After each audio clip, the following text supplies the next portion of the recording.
is. Well, first of all, I just want to thank everybody for coming. I made a mistake on my political resume that I put out last night, and I failed to thank Jim Wetherington. And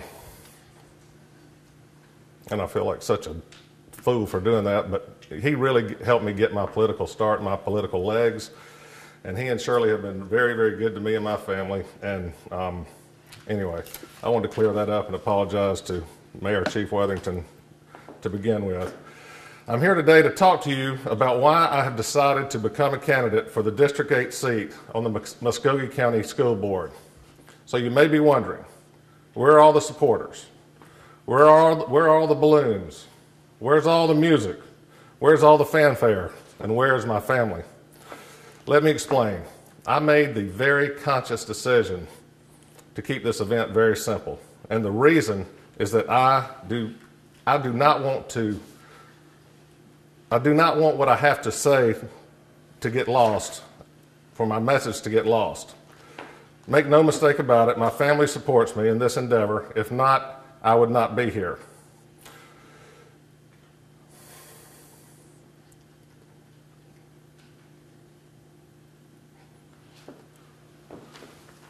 Go ahead and have my Marco Rubio moment ago. But right now, my daughter is at school where she's supposed to be. My wife is at work where she is supposed to be. And I'm standing here because after much thought, research, consultation, and others, with those I love and trust the most, I've decided that this is where I am supposed to be, announcing my candidacy for the Muscogee County School Board. So why am I running?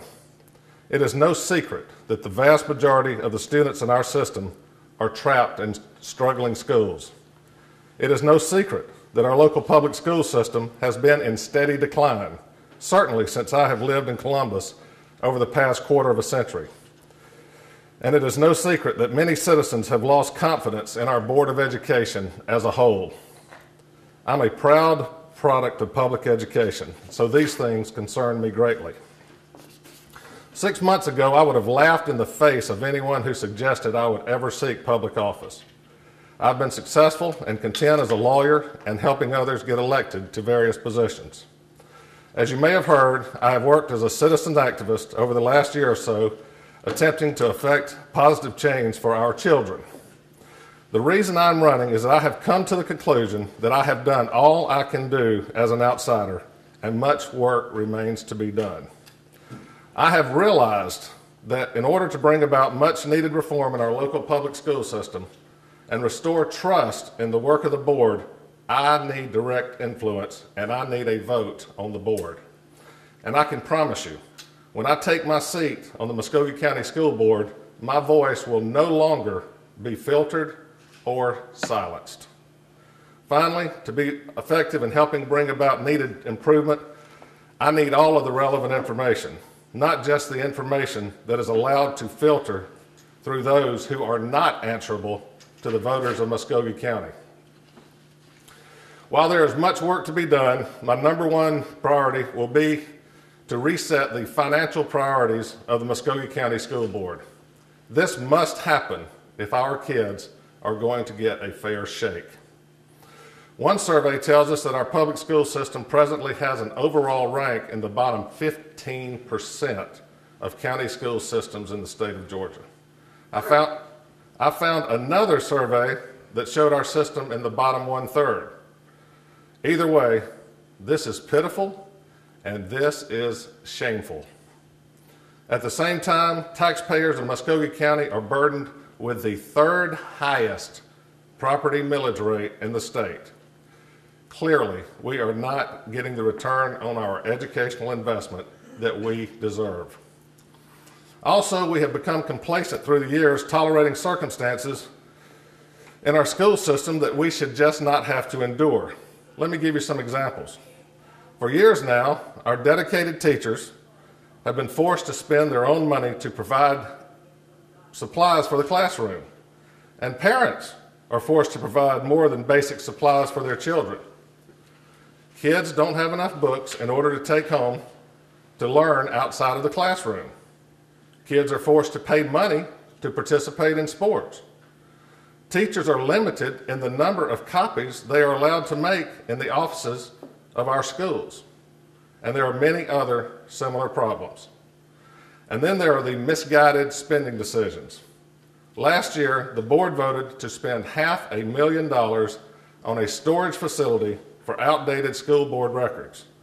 All the while, rusted out trailers masquerading as portable classrooms litter the campuses of once proud schools in our county. Now get this.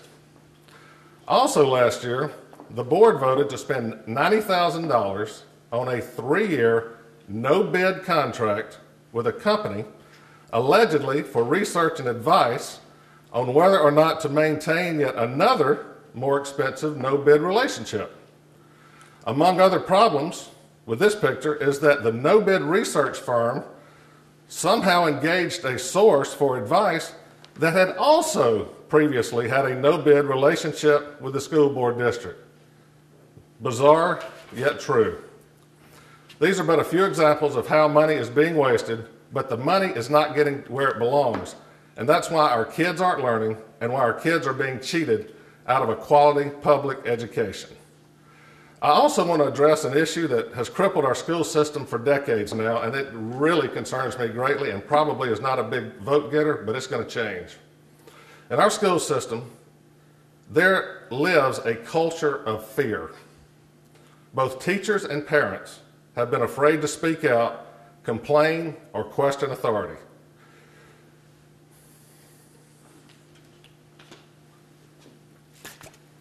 And that is no matter how egregious the circumstances are, because they fear retribution from the powers that be.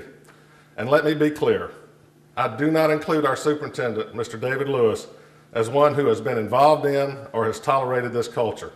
Mr. Lewis is still relatively new to his job. Mr. Lewis probably wouldn't even know what I'm talking about.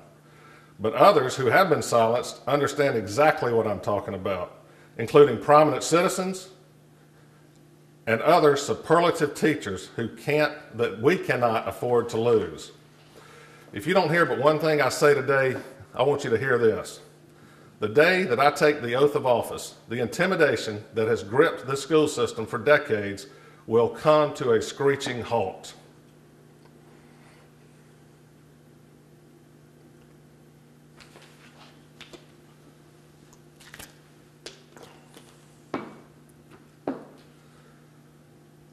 These people tried to silence me and they failed, because here I am. And I'm going to see to it that the voices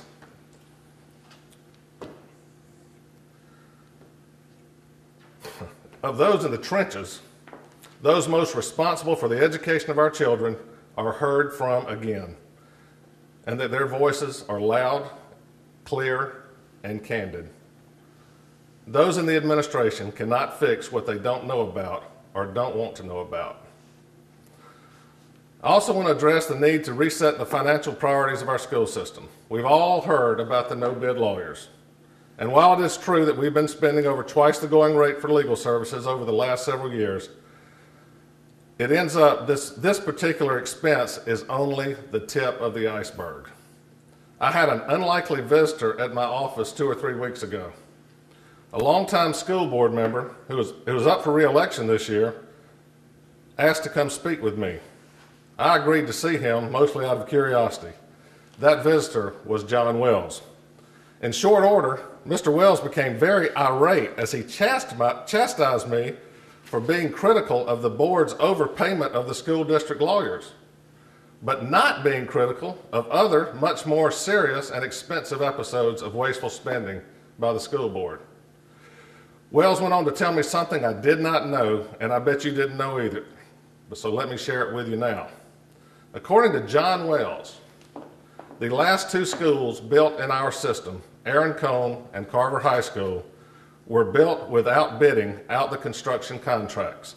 Friends, that is $67 million in no-bid contracts. Wells went on to ask me, his words, not mine, how many millions of dollars did we overspend on Carver and Aaron Cone because we had no bid? And he went on to talk about how the companies involved in the construction of those 2 schools, quote, rolled in the cash, unquote.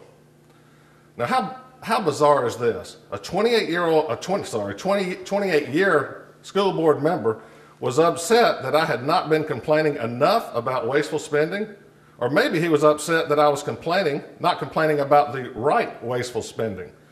I'm just not sure, but I had to let Mr. Wells know I was unable to complain about something that I did not know about because I didn't. But now we all know about it. And while it is true that state funding for public education has decreased dramatically over the past few years in this weak economy, it is equally true that our school board has not taken any meaningful action to address this issue. I'm here today to offer solutions, and it involves a much needed concept, accountability. When I'm elected, I will push for and lead the effort to end the practice of no-bid contracts within the Muscogee County school system in excess of $5,000 per fiscal year. If the janitors have to bid for their work, so should the lawyers, and so should everybody else. I will propose that all expenditures over $5,000 per fiscal year to any and all vendors be put to bid. In our households, everybody here, in our households, when we go to purchase a big ticket item like a flat screen television, do we run to the closest store and just plop down our credit card? Of course not. We comparison shop. We go to the internet. We read the Sunday circulars. We shop around, and so should the school system. The money saved will be substantial and can and will be put into the classroom where these resources rightfully belong.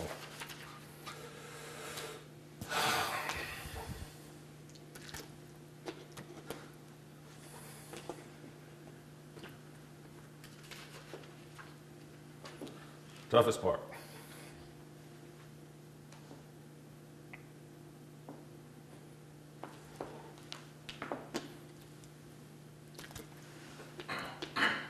I want to end my remarks by sharing a story.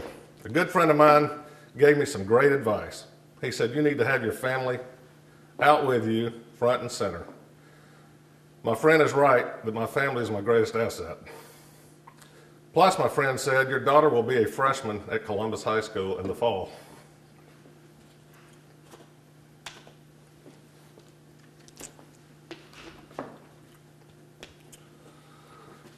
Sorry.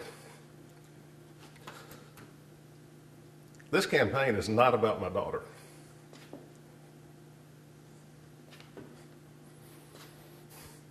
She is a straight A student, and she tests off the charts, and I'm so proud of her. And my wife and I have the security and luxury of knowing that our daughter will be attending the #1 public high school in the state of Georgia for the next 4 years. This campaign is about struggling schools and the vast majority of children in Muscogee County who are trapped in them. Our daughter is in good shape.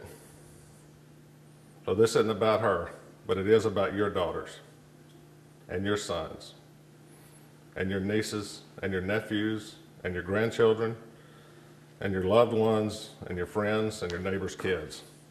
It's time we do better for all the kids, not just the ones who excel and are fortunate enough to make it to the best schools in our district. Today I ask the voters of District 8 to elect me to the Muscogee County School Board. We cannot fix all that ails this system in 4 years, but I pledge to provide the leadership necessary to begin the process of rebuilding a once proud public school system. And I thank you all very much for your time.